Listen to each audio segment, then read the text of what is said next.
Good day, welcome to our live webinar where I will attempt to answer whatever questions you may have.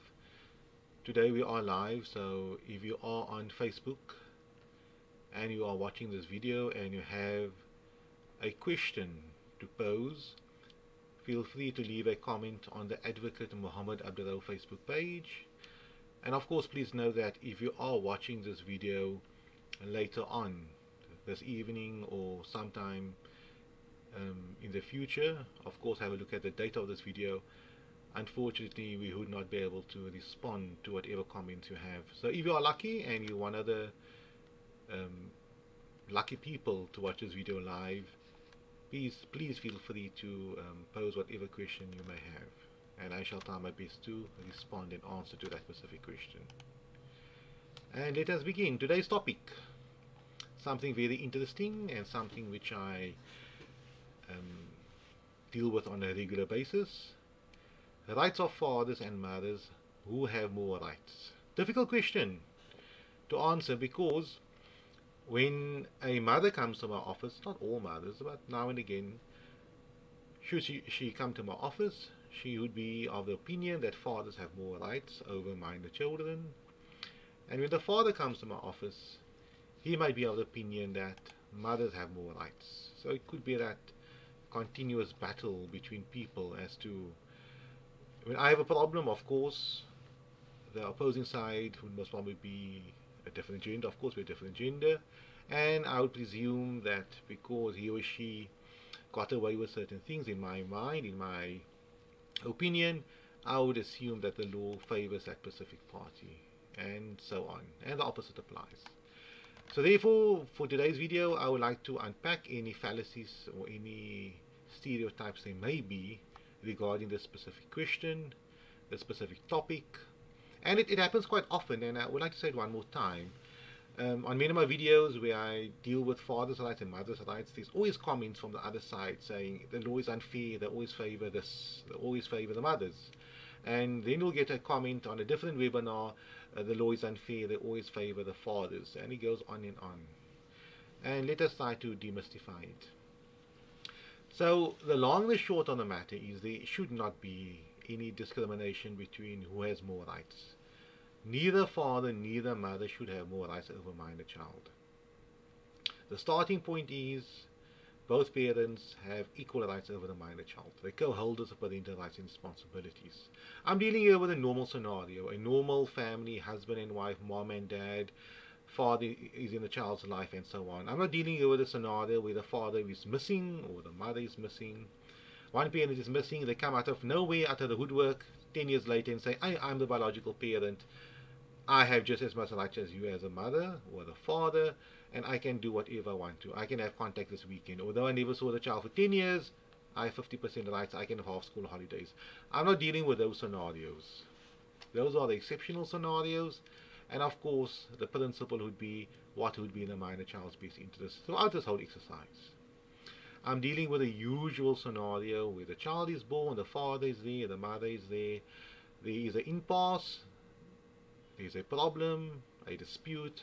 Now what happens? Who has more rights under those circumstances? So the long and the short of the matter is, as I mentioned earlier on, neither party has more rights over the other parent. How do we then come to a conclusion? And the conclusion is quite simple. We focus on what is best for the minor children. Let me give you an example. Let us say the minor child is born today.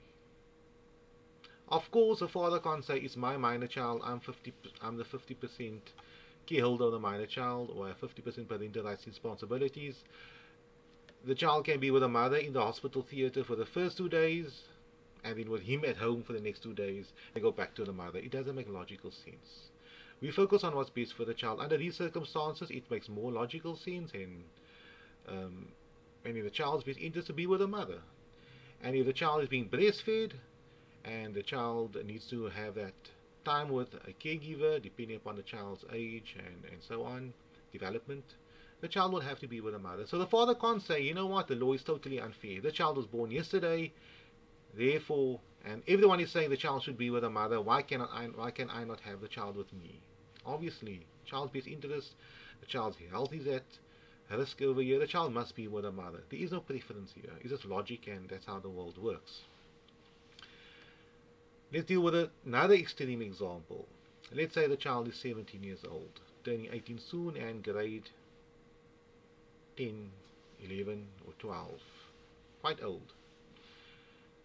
The mother always used to be the minor child's caregiver, but something happened and she now has to go work somewhere else. The father lives close to the child's school, has all the facilities at his home to attend to the child's best interests. For example, there's a computer, there's a printer, there's a swimming pool because the child is swimming, and all those things. Now the mother cannot say, you know what, the law is totally unfair. Why must the child be with the dad most of the time? The child can be with me 1 week wherever I stay, where there's no facilities, and until she's done with matric, she can be with the father the other week. She can struggle for that 1 week when she's with me. Of course, that doesn't make logical sense. We need to be realistic here and focus on what's best for the minor child. So that's where I'm going to here. There is a stereotype. People are assuming that mothers have more rights. That's not true. What generally happens is, in practice, because a mother can, in certain circumstances, from an early age, because the child is breastfed, the child might have the primary attachment with the mother, it makes more logical sense for the child to be with the mother. And the father might be, in the stereotype example, might be the person that is, of course, not taking maternity leave and having to go to work, and the mother is with the minor child for the first few months of the minor child life if she does not go to work. So there is this primary attachment for the mother. But should we come to a point whereby we have to now determine what is best for the minor child?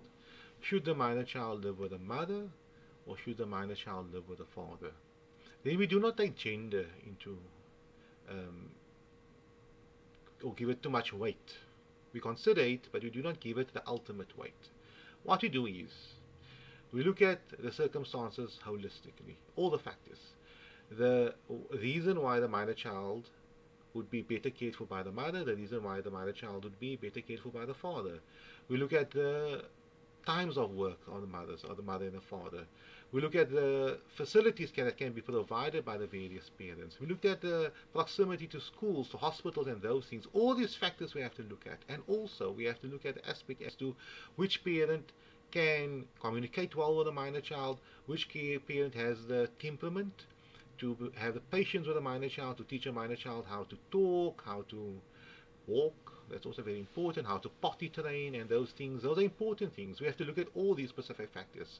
And we have to conclude at this specific stage in the minor child's life, it would be best for the minor child to be cared for by this specific parent. At no point are we saying that the mother has more rights. The mother might have more responsibilities here because she would have to attend to the child when the child is ill, at night put the child to bed, and so on. And the father might also have certain responsibilities because he might have to pay more child support towards the mother because the mother is not working during those times. But it's important to note, and I'm emphasizing this, that there is no preference to stipulate that a child should go with a mother or a child should go with a father. We look at all the circumstances as they are. I can create a fictitious example that might be backed up by previous cases which I have done, where the father received custody over the minor child, primary care, and the mother saw the minor child or sees the minor child once every second week, or every second weekend, and so on, because that is in the child's best interest. I can deal with scenarios where the father is not working and the mother is working, and the mother pays the father-child maintenance for the minor child, and she is the one that exercises contact, and vice versa. But when determining, as I said earlier on, we focus on what's best for the child. We take away our egos, we take away all these stereotypes which we have been taught over the many years as to what we are told is the preferred gender. That gets kicked out of the window. Now we look at the child, child-centered, we are neutral, and what's best for the minor child going forward until the minor child turns 18 years old. So I hope I clarified that specific point or that specific misconception. I see no questions, and I know during the day many people are working, but thank you very much for watching this video, and I hope to see you online again soon.